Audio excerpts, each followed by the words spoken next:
what you want, when you want it, where you want it. This is The Mesh.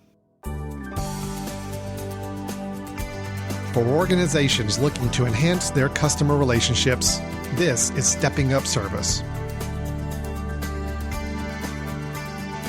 Hello, everyone, and welcome to Stepping Up Service. This is our customer service discussion show here on themesh.tv.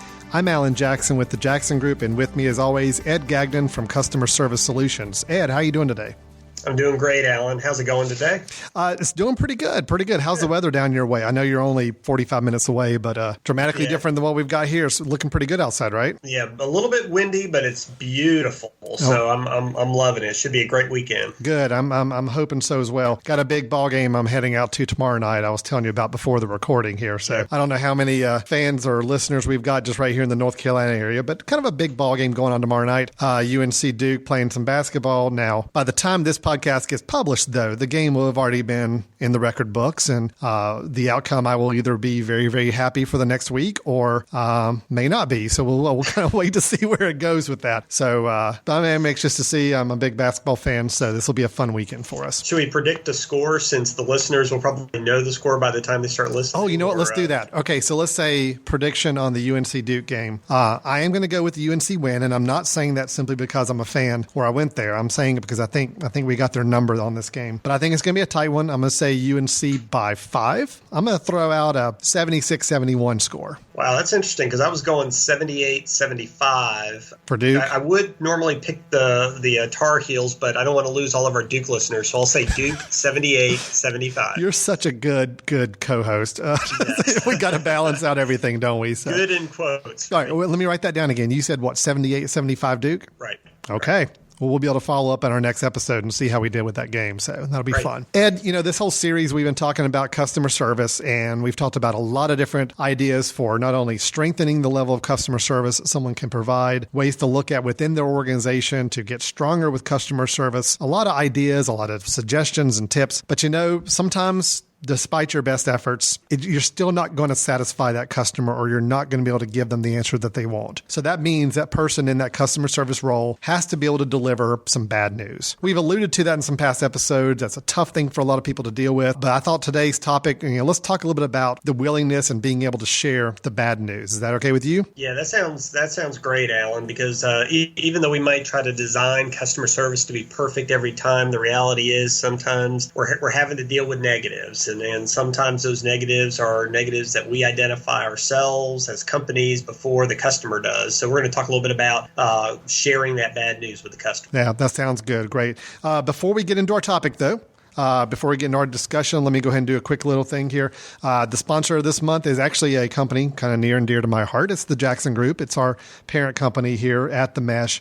The Jackson Group conducting healthcare employee and patient satisfaction surveys for organizations across the nation, a lot of healthcare organizations especially, looking at ways to improve the service that they provide not only to their employees, to their patients, to their community. We're out there conducting surveys on the patient, community perception, employee satisfaction side of things. You can learn a little bit more about the Jackson Group at thejacksongroup.com. And Ed, your company, Customer Service Solutions, and people want to find out a little bit more about you and what you do in the world of teaching organizations how to improve customer service, how to get stronger, improving processes. They can learn all about this at cssamerica.com, correct? That's correct. Great. I do encourage you to check out both of our firms there and see what kind of work we're into. A little bit of our news. Ed's got a great customer service blog that he puts out on a regular basis that I enjoy reading, and it's always good reminders and good pieces of advice that we can all share and use within our organizations. Okay, so all that's out of the way. Let's go ahead and move right into our topic, being willing to share the bad news. And Ed, how do you want to handle this discussion here? Well, Alan, I know you like to play games on these podcasts once in a while, so we're going to kick it off with a game. As long as it's a game I can win, I love it. I think it's great. Well, you have no competition as far as I can tell in this game today, so you're good.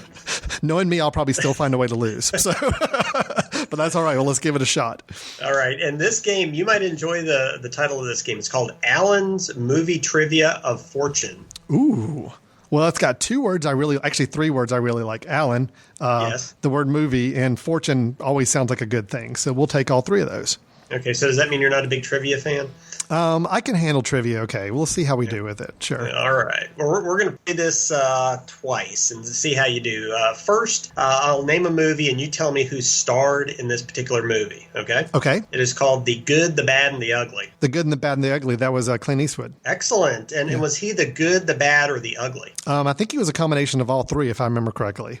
Yeah. Personality-wise, yes, he did play the role of the good guy, though. Sure. Right. Ultimately the good guy, but a little rough around the edges on the other ones as well. Yeah. All right. Well, that was excellent. The bad guy was Lee Van Cleef, and I have no idea who was ugly, but he was famous too, I think. Okay. Good. Yeah, I'm with you on that one. All right. We're going to go through another movie. Okay. It's The Bad News Bears. Oh, the Bad News Bears. That was what's his name? Who was the manager? Right. Now hold on. It's just always Walter Matthau. There you go. Yeah, Walter Matthau. Yep. All right, so you did excellent. You need to host a movie podcast or something. I think I'll get right on that. Actually, that sounds like a really good idea. So well, good. Well, what was the common theme between those two trivia questions in Alan's movie trivia of fortune? Oh, I got it. They both had the word "bad" in the title. Excellent. Yeah, very good. And you won the Movie Trivia of Fortune grand prize. I'll tell you about that later since I haven't come up with it yet. But you did a fine job, Alan. Well, see, I do love your games, Ed, because A, they play to my strengths. B, they're really short and quick and easy. So I'm a big fan of these games. We ought to make this just an ongoing feature here. So okay. Well, we'll see what we can do about this. All right. But I have some bad news for you. That's the last trivia for today. So. Well, I'm very upset about this being the last one. I would think you, as a trivia provider, should have more questions than just the two. I'm very upset and I'm very angry. And what are you going to do about it? Okay, well, that's an excellent segue. We didn't totally set that up now, did we? Not a bit. And since we talked about bad news, we're going to talk about how do you convey the bad news to the customer. And since we talked about the Bad News Bears, we'll use some baseball analogies too as we go through it. But when we talk about bad news, just to kind of give some examples to the listeners of what we're talking about, this could be a situation where a company or a business finds out something that they need to convey to the customer, or the customer is going to find out eventually, and it is not something the customer wants to hear. Maybe an item that the customer wanted is now on back order, or there's a project that was supposed to be done by the end of March, but it's getting delayed, or something is going to cost more than the customer had anticipated. Maybe the company can't provide the exact product. Maybe that customer had an account rep and the account rep quit. And the customer loved that account rep. Sure. So these are the kind of situations that we're talking about here, where the business knows something before the customer does, and the customer is not going to be happy. Are there any examples that kind of pop to mind about these bad news items from your perspective, Alan? Well, I would think, too, a lot of times if you think about fees or rates going up, that's normally the kind of decision where that's already being made at the corporate level. It's not something an end customer service representative has anything to do with. But if they know rates are about to go up and they're going to have to somehow communicate this to people, somebody's getting to renew service, they're getting to renew a subscription, whatever it may be, that could be a problem. Right. And that's a great example. I mean, the fees going up, it's something that the organization finds out, but it hasn't been conveyed to the customer, and you got to assume the customer is budgeting for that same price for the following year. They're expecting that same outlay for the next transaction, and it's not going to happen that way. Okay. All right. Yep. Yeah. So what we're talking about here is trying to figure out, with these situations of bad news, what are some key principles to think about, and what are some key actions to take? Because whenever you're in a situation where the customer is going to hear something they don't want to hear, that situation can blow up. It can become an irate and upset customer situation.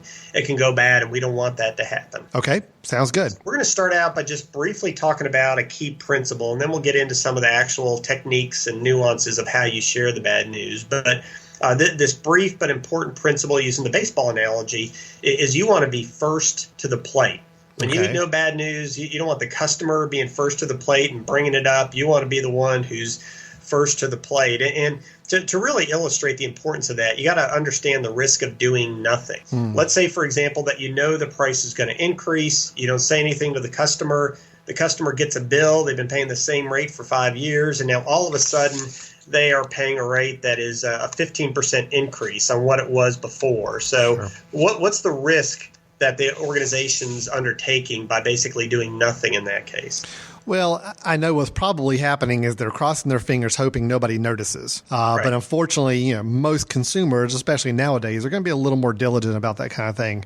So when they find it, they feel like the organization's probably trying to pull a fast one over on them. It's a little more of like deceiving as opposed to, that's the impression I think they're going to have about the company. The company was trying to pull a fast one over on me, sliding this price increase in there without telling me up front. Right. So it's one of those things where there isn't that feeling of openness, there isn't that feeling of trust that's engendered. Instead, there's a little bit of credibility that's taken away. Yeah, absolutely. Or maybe it's that project deadline. What would a customer think if they had been planning to receive a certain product or a certain deliverable or a certain service by a date, and then all of a sudden, that date is here and there's no service, there's no product, there's no deliverable, and they weren't told that it's actually going to be delayed a couple of weeks. How does the customer feel and react at that point? Well, we have to base a lot of our actions and plans on the words we receive from people. So if that's a product that was really desperately needed on this particular Wednesday and somebody was counting on that, when it doesn't show up, the last thing you want to hear from the person you called back is, or to follow up on is that, oh yeah, that's right, that's not going to be there till Friday, or it's not going to be there till next Wednesday. There again, it sounded like I was withholding information that could have been helpful to you as a consumer. I just chose not to share it for some reason. So a lot of these pieces of information, they're putting financial stress on the customer, or they're putting time line crunches on the customer. They're putting the customer in a bad position. And it's bad enough when we're having to share news that are going to impact the customer negatively. But in addition to that, if they start thinking, well, can I really trust what these people are saying? Can I really believe that what they're going to deliver in the future is what they say they're going to deliver? Then all of a sudden it layers on top of the issue itself a tremendous amount of emotion and stress, and it really hurts the relationship with that customer. So there is a strong risk in doing nothing and letting the customer find out for themselves. The other thing to think about is when this customer is coming to you and they found out before you told them, how is that conversation typically going to go, Alan? Well, it's generally not a very pleasant one, I can imagine. I mean, again, if the consumer's already got this idea in their head, whether it's true or not, that the business was trying to pull one over on them or trying to be dishonest or trying to sneak something by them, they're automatically going to go into a very defensive mode on it. It could have been honestly a true oversight where the company had every indication of talking to customers, but something fell through the cracks. But the consumer's not going to know that. They're going to think the company was trying to mess me over here. They're trying to pull a fast one on me. So I would imagine they're going to go in with a pretty defensive mindset from that very first conversation when they call. Right. And a lot of us don't like confrontation. We don't like to have those bad conversations. But if we allow the customer to find out first, then the customer is typically going to come in with more emotion. They're going to come in when they want to come in. They're going to be controlling the conversation at the start, griping, complaining, whatever tone they use, all the emotion coming out, and then you're being forced to react to them. And if you're reacting to them instead of them reacting to you, they are in control of that conversation from the start. So it's a bad starting point for any kind of conversation. Ed, it almost reminds me, this whole point of being trying to be proactive with communications on this almost reminds me of the lessons we tried to teach our kids when it comes to bringing home bad report cards or something. It's like if you just come home and say, this is how I did in school and I'm sorry and here's what I'm going to try to do to fix it, as opposed to us finding out that you tried to fake our signature or didn't give it to us for a week or two, and we have to find out later through the teacher, we're automatically more upset as parents and disappointed than just if we had just gotten the bad news from them directly and honestly from the kid. It's the same idea. We try to teach our kids to be open and honest and tell us even when it's bad news, because it's always better than us finding out later through other methods, Right. And that's a great point. And that's a good analogy too, because it's one thing to be upset about grades. That's tangible. You can work on it. You can study more, study differently. You can figure out how the child learns and in that particular subject. But now you're dealing with a bigger issue. You start wondering, is the child hiding something from me? Or, why can't they feel like they can be open with me? Is it something about me or a relationship? All these other layers pile on to the actual issue itself, the tangible issue. And it can make it a much more stressful relationship, much more difficult conversation to have to deal with. Absolutely. Yep. I can see that as well. So this whole concept I had of this idea of being first at the plate and kind of being proactive with it sounds like it's a really big key to prepping and being ready to deal with what could be a bad situation or conveying some bad news to the customer, right? That's exactly right. I mean, you just do not want to risk having that customer come to you red-faced when you're least expecting it. You want to make sure you're initiating that contact. All right. Well, I'll tell you what we'll do is let's take a quick break. And when we come back, we're going to talk a little bit about some ideas and suggestions, I guess, to actually handle that bad news situation, correct? That's exactly right. All right, great. We'll be back with Stepping Up Service here in just a moment. This episode is brought to you by Jackson Group Interactive, a full-service video and multimedia firm located in Western North Carolina. Offering broadcast video production, social media management, and interactive website development, JGI can help your organization with its new media communication needs. JGI is also the producer of the Mesh Network, which you are listening to right now. For more information, please visit their website at www.jginteractive.com. We'll get back to your show in a moment. Just a reminder, you're listening to The Mesh, an online media network of shows and programs ranging from business to arts, sports to entertainment, music to community. All programs are available on the website as well as through iTunes and YouTube. Find out more at themesh.tv and give us feedback on what you like. And now, as promised, back to your show. Hello, everyone. Welcome back to Stepping Up Service, the customer service discussion show here on themesh.tv. Themesh.tv, that is our podcast and online media network we've generated here, where we've got some original programs and shows that are coming from all parts of not just North Carolina, but even a wider area as well now. Putting together some original shows with a whole wide variety of topics. We've got everything from lo and behold, a film review show, as Ed alluded to a little bit in our game at the first half of the show. We've also got some other business-related shows, one having to do with leadership called Leadership GPS, talking about the practice of leadership in today's business environment. We've got CAPS Cast, which talks about something kind of near and dear to our heart here at the Jackson Group with regards to patient surveying, talking about the CAPS initiative and some ideas on ways to improve that in your own healthcare organization. A lot of variety of shows. They're all available on themesh.tv. You can access our shows from iTunes. You can access it from Windows mobile phone or the Zune marketplace. A lot of different opportunities and ways to get to the Mesh. You can always visit our website at themesh.tv as well. So go check us out, subscribe to some shows, download some episodes, and listen. We hope to keep sharing some great content with you in the months to come. All right, so Ed, coming back to our conversation here on Stepping Up Service, we were talking about being willing to share the bad news. We talked about the idea and the concept of being the first at bat to make sure you're proactive and taking the lead and dealing with the situation. But let's say even if we are kind of prepped and we're going to make that first conversation, we still got to break some bad news to somebody who's probably not going to be very happy about it. What are some things we need to be thinking about or trying to do when we have to handle those situations?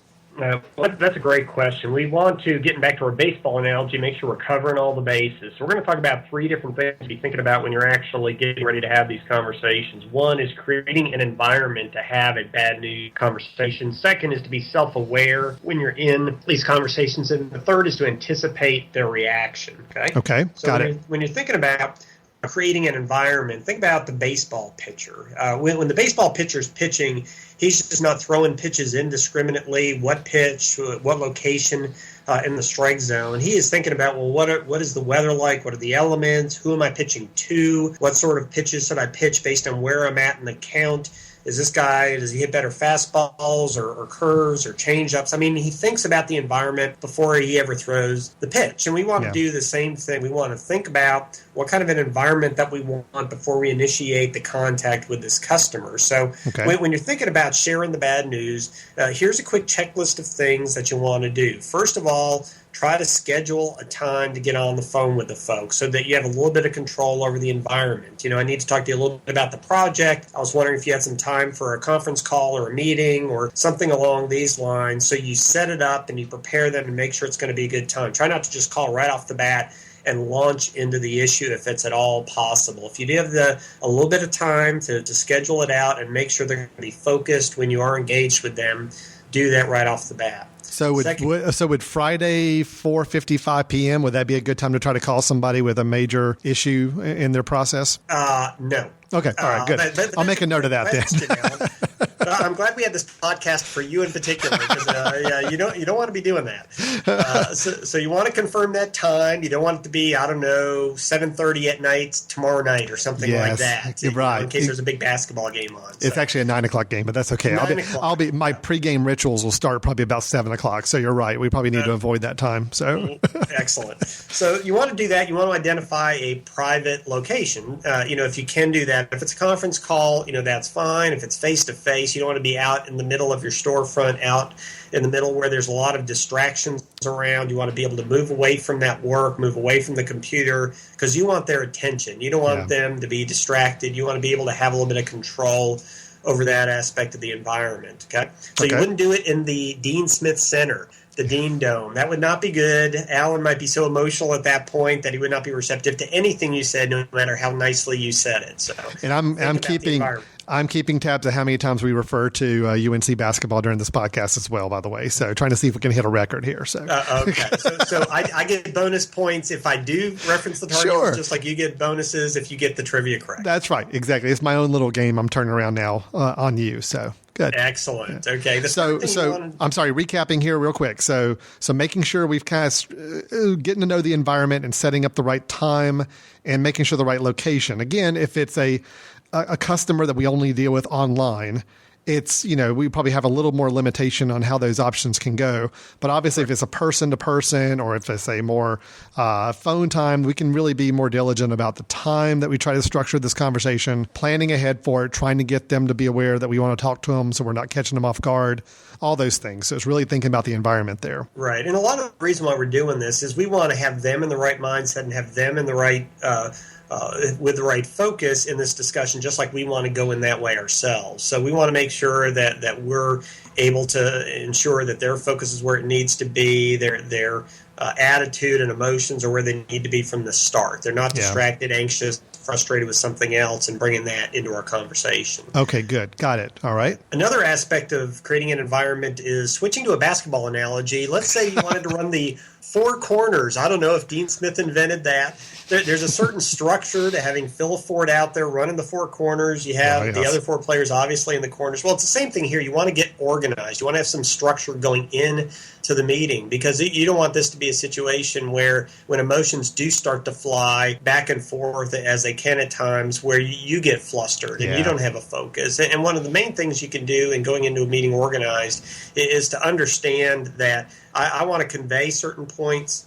I want to make sure I'm walking through to the next steps and the alternatives and what we can do. And if I just go in there without something documented, written down, or a plan of action, step 1, step 2, that I want to walk through, if you do get off track, which a lot of customers do when they get upset, if there are a lot of emotions involved, you want to be able to look at your sheet of paper, look at your point sheet, and get refocused yourself so that you can make sure you're still going through the action items and you're keeping a little bit of control over the conversation. Well, and I'm sorry, I was just going to say, Ed, sorry to interrupt there, but you see this so much in any other aspect of your life. I mean, if you're organized and you can kind of control the environment and the situation that you're going to do something, when you have to tackle a situation, you're more confident because you did your prep work, you've controlled that situation. It does help with confidence, right? I mean, that's a big factor in what we're talking about here. Right. Preparation is hugely beneficial for confidence. I mean, I know that getting into a football analogy now, I know a lot of football players, they're saying when they go into games, especially at the quarterback level, the more that they've prepped a certain play, if they've run it 100 times in practice, if they've read the defenses and anticipated defenses, when they see it, they know what to do. It's not a matter of, oh, what do I do now? I hadn't anticipated this, or I've only run this play twice. Let me try to remember what every player is supposed to do. You've done it so many times in practice that you're much more comfortable and confident when you have to deal with it in reality. Okay, good. So a lot of these things you're talking about so far really have to do, you're creating that environment, but it really does lead back to giving you more confidence and more just feeling like you can handle this situation and you can be thrown whatever curveballs may come your way. Exactly. You want to feel confident. You want to feel comfortable. You want to have a little bit of control. And if you go in organized, you can write down questions. Questions help you to control the conversation. You can refer back to your point sheet to make sure you're staying on task. And you got to keep in mind there's at a minimum 3 things that you want to convey whenever you're having to share the bad news. Okay. The first is what exactly happened. Try not to get too technical or too long-winded, but they want to know what specifically happened. Okay, this situation happened. They second want to know why did it happen? How did we get in this situation in the first place, or why didn't we anticipate this, or what caused this to happen? And the third is what can be done to fix the problem or achieve the goal in some kind of an alternative way. So when you go in, don't just say, all right, I'm just going to share everything that happened and go into a tremendous amount of detail and just see what the customer says. You want to go in with a little bit more of an action plan. What, why, and then the next steps. Okay, so it's key to make sure I can totally see this happening too, where somebody goes in a situation, explains what the problem is or what's occurred.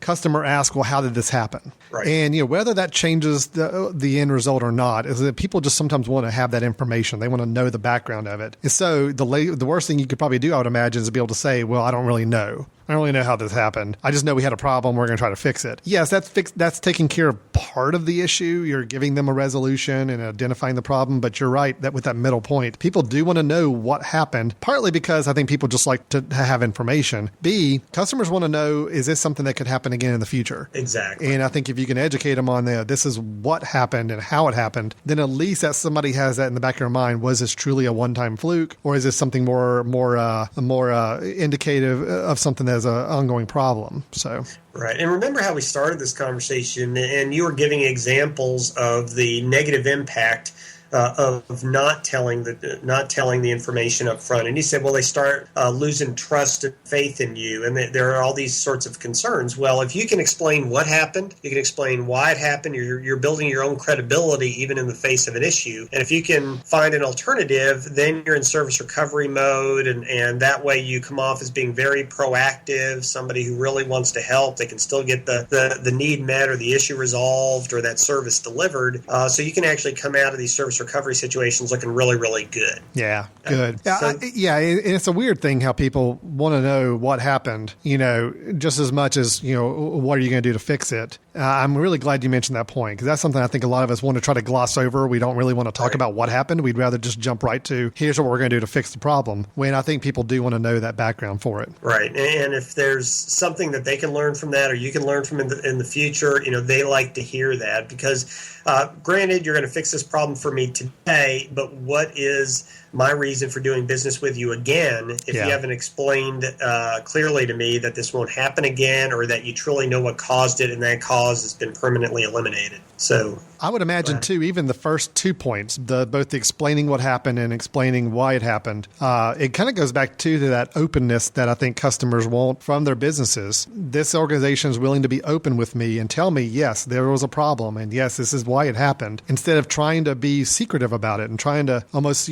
gloss over it or try to sneak one by you and say, well, we had a little glitch, not a big deal, no big whoop, we're going to credit you some money next month. That's just, that doesn't quite instill that level of confidence and trust in a company you work with at that point. Right. And that's a key point you made, because that's a difference between an organization who is just pure sales driven and somebody who's customer service driven. The pure sales driven organization thinks, this is a transaction, I just want to close the account, get my money out of this transaction, and that's what I care about. A company that's focused on customer service, relationships, retention, they realize that how I address this issue will impact my relationship long term. Mm-hmm. Granted, if I just gloss over what happened and why it happened, they might still follow through on this transaction. But if my goal is to keep them for the long term, to grow my business with that client, I need to be able to build up credibility that when issues arise, we can address it. And when issues arise also, we try to figure out what's the root cause so we can eliminate that for the future. Yeah, good deal. Okay, great. All right. So this first section was talking about creating an environment, kind of like you're going to be in that great environment tomorrow night at the Dean Dome. Score one more point for Ed Gagnon. Okay. Ding, ding. Thank you very much. The next point is just talking about, it's something we've addressed in the past, but I'm just going to remind everybody about it here, is you want to be self-aware when you're in these conversations with the customer. Okay. I mean, it's not all about the point sheet, not all about the words you use. You're conveying a lot of information to this person verbally, but your body language, the tone of voice you use just conveys whether or not you care about what you're saying, whether or not you're engaged in the conversation, whether or not you're really understanding and anticipating what their responses, reactions, emotions are going to be. So when you're thinking about these conversations, oh, Fred, this is what happened, this is why it happened, this is what we're going to do about it. It's also a matter of you with your body language conveying a little bit of empathy. I know this puts you in a tough situation, Fred, and we definitely want to make sure this doesn't happen again. Let me tell you the solution we're going to have for you. You know, you're using that empathetic tone of voice, you're conveying the understanding, you're making the good eye contact, you're doing all these things you need to do non-verbally to really convey that this is important to you because it impacts them, and that's important. This is not a task you're working through, but this is a relationship you want to keep. And I would recommend all of our listeners, too, to go back and listen to our episode about showing empathy during a customer service experience, because that's exactly what you're talking about there, Ed, is being okay to get off the script and not just sticking to the script. You know, you've got certain things that have to be said, but it is the way you say them, the way you convey them, the other nonverbal things you do that really do help connect with the customer, and especially in a tense, possibly bad news situation like this. Yes. So you're going into the meeting prepared, you're having that environment, you're self-aware of what you're going to say, and then you carry on the conversation. You ask the questions, you deliver the information, you talk about the next steps. The third thing we're going to talk about when you're talking about how do you actually cover all the bases, the third and final point is you have to anticipate their reaction. It's not just a one-way push of information. These conversations are going to have a lot of dialogue. They could potentially have a lot of emotion. So you have to understand how they might react to you. They might get upset. They might get angry. So you have to be prepared for that. You have to say, well, what if they just go off on a certain topic, or they really get emotional with you, or they get irate about something. You have to think ahead of time. How am I going to deal with this? I know we did one podcast on diffusing the irate customer.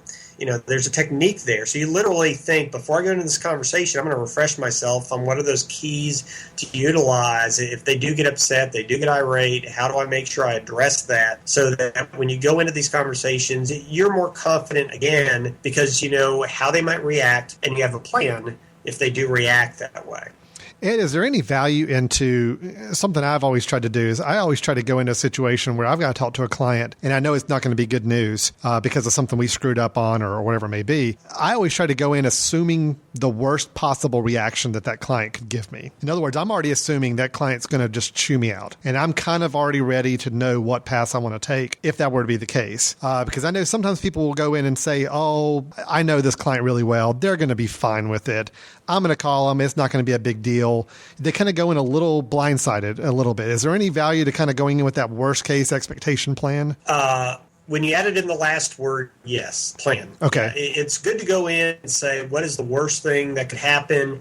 If they want to cut the contract, they say they want a new account rep, they say that they want to just end this transaction. How am I going to respond to that? I mean, emotionally, you probably know how you're going to deal with that particular objection. That's beneficial if you go in with a plan. Now, I wouldn't go in with the mindset that, oh, they're definitely going to give me the worst reaction in the world, because then you're going to be stressed. You're going to bring emotions and anxiety into it. But if you go in with a plan, if they end up saying this and this is the direction the conversation goes, how am I going to deal with that particular objection? I think that's a very strong and important thing to do. So yes, I would definitely buy into that. So not going in already defensive, expecting the worst. Correct. You're saying more just know what your plan's going to be if the conversation does go that way. Right. Because again, I think, if you go in assuming that, oh, I know this person, they're going to be fine, it's not a big deal, I'm just going to tell them the problem and I'm sure they'll be okay with it. If you go in with that kind of attitude automatically and not any kind of backup plan for if it does go south, you could be really blindsided, and that's when the confidence drops and you don't know and you're not prepared how to deal with it. Right, and that's exactly what we're talking about here, anticipating their reaction, anticipate what might be the worst case scenario. Not that you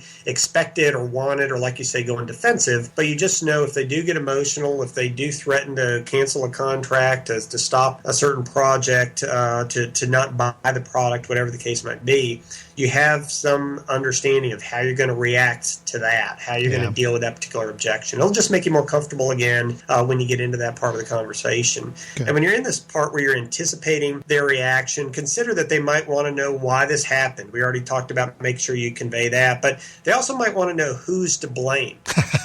And that's where you really got to think back on that diffusing the upset customer technique and try to realize, they might say, well, whose fault is this? Because, again, you don't want to get into a big discussion of blame. Yeah. It can throw you off track. You go down that I don't know if that's a rat hole or a squirrel hole or it's one of those animal holes. Yeah, I know it's one of those animal holes. But you want to try to anticipate. They might want a specific solution as opposed to the alternative you're about to suggest. So to kind of anticipate not only emotionally how they're going to react, but anticipate some of these pieces of information they might want, some of these solutions they might present. And you can't think of everything, but if you've thought through how the conversation might go, what they might say, and how they might react, again, you can prepare yourself to be successful. And just as a side note on that, if somebody does ask who's to blame, we are strongly advocating that you don't just rat out somebody else in your organization, even if they were to blame.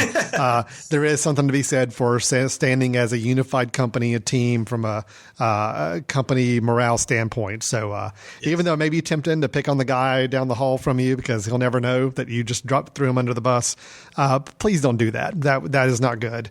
And in all seriousness, it really is like you've even mentioned before, Ed, about the whole, you come across as a unified front as a company. So people may want to know who's to blame, and I want to make sure I know who to file my complaint with directly or whatever. But any good company is not just individuals. It's a true company group effort. So, yeah. Right. Now, if you wanted to, Alan, you could say, well, we blame Coach K. There, ding, ding, ding, ding, ding. Ed Gagnon for the win today, ladies and gentlemen. Thank you very much. I appreciate it.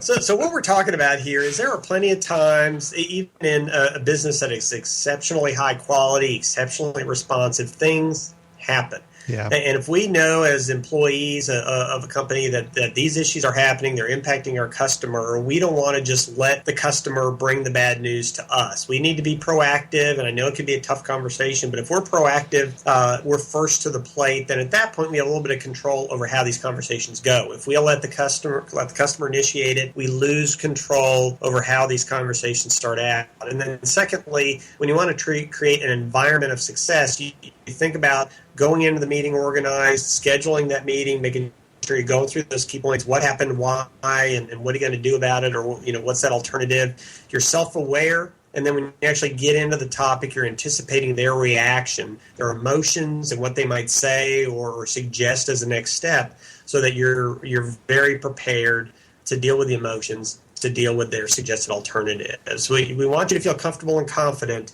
and the more you prepare for it, the better you can communicate the good, the bad, and the ugly. Oh, nice. See, I see how you brought that all back around at the beginning there. So very slick. Thank you very much. It's the same idea, too, with just presentations in general, even people going out making presentations or speaking to a large group. It's the same kind of concept. If you go in without the preparation, without the practice, without the background information, you're going to go in less confident. You're going to go in more flustered, easier to be thrown off your game. I mean, it's kind of that same idea. Preparation. It sounds like to me what I'm hearing, the two big words, Ed, that I get from your talk is, one is being proactive and two is being prepared, right? I mean, that's the kind of the two big objectives there for us when we know we're dealing with a situation that may not be the most comfortable thing for us to deal with. So very good. Yeah, that's excellent. And presentation, I was actually thinking about that earlier on because I have one coming up in a couple weeks, and it's for the group I haven't presented to before. And questions are they going to ask? What are the dynamics going to be like? And the more you anticipate that, you can't predict what people are going to do, but the more you think about it, anticipate it, just the calmer you will be in that situation. Absolutely. So much of the same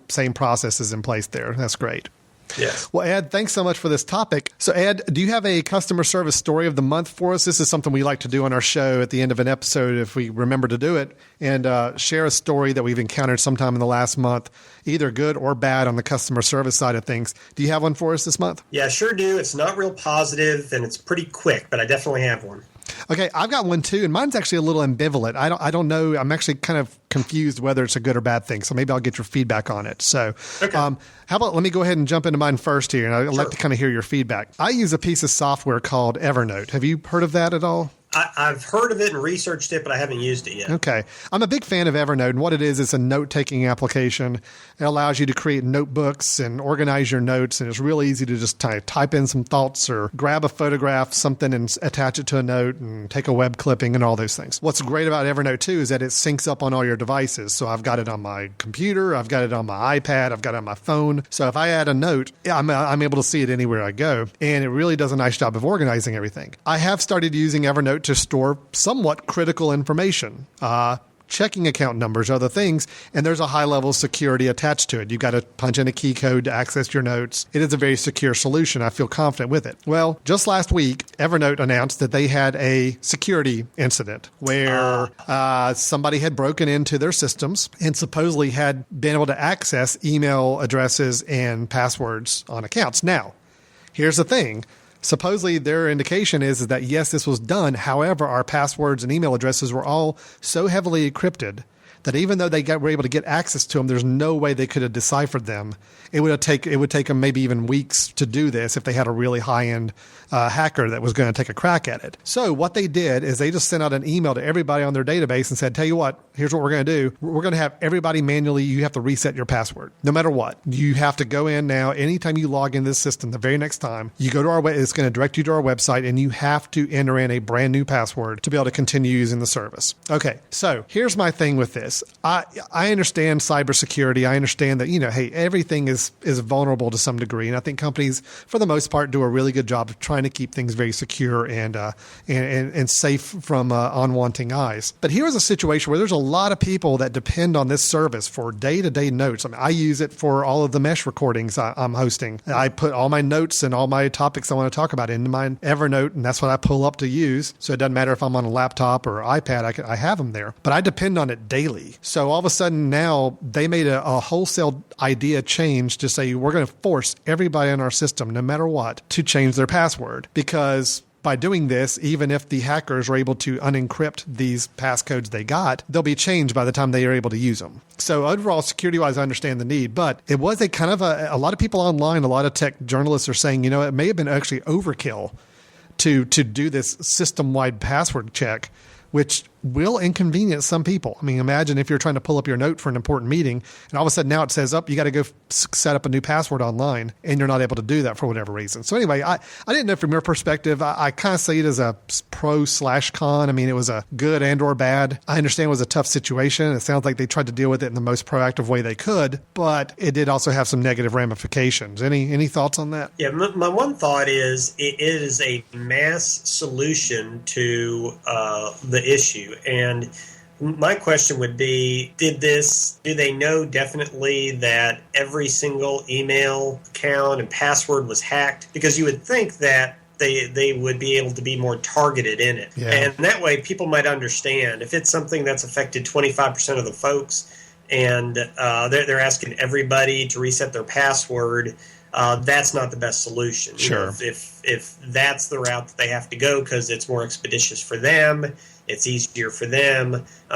What they really should have done is to actually say, well, let's see specifically who it impacted, send them personalized messages, let everybody else get a different message that says your data is safe. And that way you're not inconveniencing everybody, but you're communicating a little bit in a more tailored manner to everybody. Yeah, I could see that. Yeah. If it is a situation where everybody's email and password were potentially compromised, then at that point, they could do one of two things. One is to do what they did, or if they truly felt like your data was safe for a period of at least 3 weeks. If somehow they can come up with a figure that says everybody's data is going to be safe for a minimum of 3 weeks, then at that point they can say, well, you will have access to your account for a week, and within the next week you have to reset the password. So that might have been a couple alternative ways they could have addressed it. I could have seen that second one being a little more helpful. There again, just saying, listen, next time you come in and log into your account, you do have 14 days before we are going to require a password change, just in the utmost sense of security, but you still have access now. Because that was the thing. It was kind of jarring to open up your Evernote and say, oh, by the way, you need to go to our website and reset up a new password right now in order to use anything on your notes. And that was a little tricky. I understand there again the reason for doing it. I'm all about cybersecurity. I understand that companies have to be extremely careful, but that just seemed a little over the top for me on that. So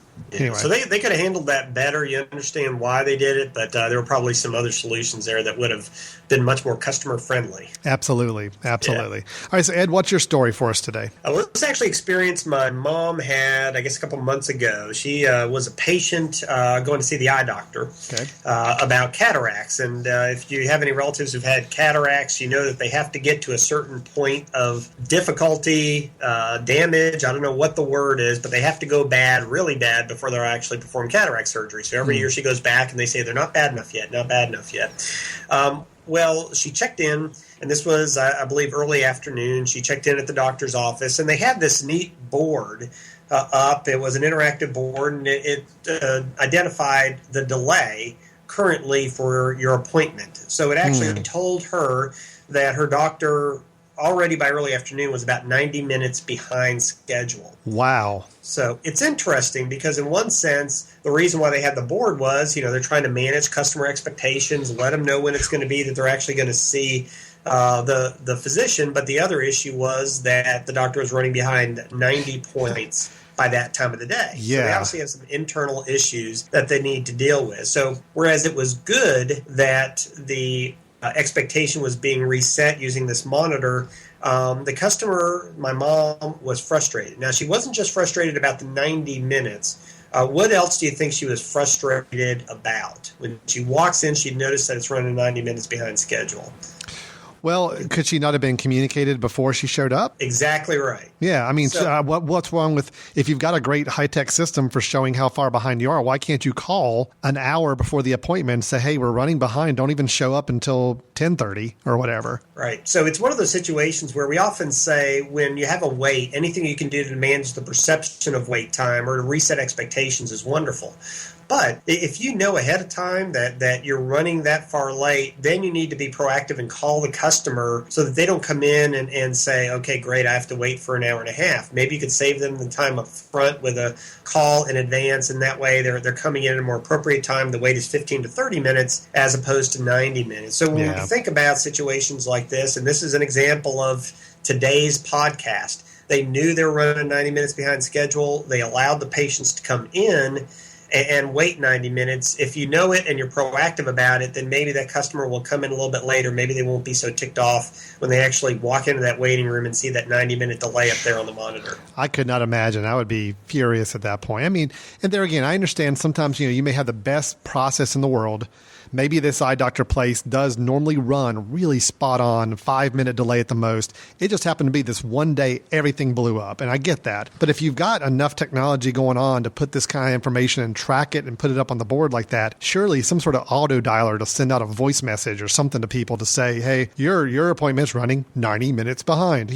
Don't even need to show up until at least an hour after your normally scheduled time. Exactly. It's still a little frustrating to hear you're delayed that much, but at least you're saving yourself having to get out of the house at the same time or stopping whatever you're doing to go leave for an appointment for when there's no reason for it. So, wow. So it's probably one of those good ideas gone bad or at least implemented poorly, and they weren't first to the plate in this case. Oh, that's wow. I really hope for their sake that's not a typical daily situation of running that far behind, because at that point I'd start ripping the boards down. There's no point in putting that information up there. Right. Hopefully that was just a one-day situation. Things really just blew up out of control. So anyway. Exactly. Yeah, great. Well, Ed, I think we've come to the end of our show. We've talked a lot about how to share and be prepared to be willing to share bad news to a customer whenever you've got some bad news to tell them about.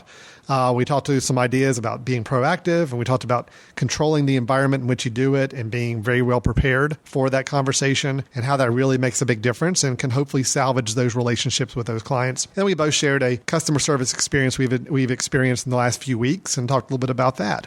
So overall, good episode. And I think we only had about 14 UNC basketball references. So that's pretty good. I think that's a record for our show today. So well, excellent. Well, I was shooting for 15, but I know. The Roy Williams in me just wasn't pushing the ball up the court fast enough. And there you go. That's 15. Ding. Hey, you just got 15. We just made it. Very nice. Good job. Very good job. Well done, Ed. Well, we did record our prediction for the score. Of course, it will be a few weeks before we get back together for our next episode, but I'm sure we'll have fun recapping to see who got closer on that with that as well. So sure, that's good. Great. Ed, people can find more about you and the work that you do at Customer Service Solutions. The website is CSSamerica.com. CSS stands for Customer Service Solutions America.com. Go there, sign up. People can sign up for your blog and newsletter, right? Are they able to do that from there? Definitely. We have a blog. We put out 1 or 2 postings a week. We have a customer service newsletter that comes out every Tuesday morning. It's all free. We have the podcast listed on there as well. It comes out every month. So there's a lot of free, very, very helpful information that you can get through the website. Great. Well, I definitely encourage everybody to check it out, CSSAmerica.com. Get connected with Ed. I'm sure Ed also your LinkedIn and Twitter and all these things going on too, so people can find out more at your website about that. And then I'm with the Jackson Group, where we do patient and employee and customer satisfaction surveys for a variety of industries. You can learn more about us at thejacksongroup.com. The Mesh.tv, that's where you want to go to reference some of these older episodes that we mentioned in our discussion today. All of those episodes are available for Stepping Up Service. You can go back all the way to episode number 1. Makes for a great weekend of just nonstop customer service listening, hearing me and Ed talk for hours and hours on end. So, if you're not enjoying a certain ball game this weekend and you are looking for something to do, maybe about 14, 15 episodes of Stepping Up Service is right up your alley for this weekend. But you can go back and listen, especially the ones talking about empathy that we discussed and dealing with the irate customer. Those two seem to be really connected with what we were talking about today as well. Be good ones to go back and listen to for that. And then all the other shows on the Mesh Network as well, all the other ones I mentioned earlier on, you can go check out. They're all free, easy to download, easy to play. We'd love some feedback. Go to our website, fill out the Contact Us form if you've got any questions or ideas, or just want to give us some feedback on the conversation we had today. We'd love to hear from you. All right. So, Ed, thanks again for your time today. It's great seeing you as always, and we'll look forward to having another conversation with you in the coming weeks. All right. Sounds great, Alan. Thank you much. Take care, Ed. See ya. Take care, everyone. We'll talk to you next time.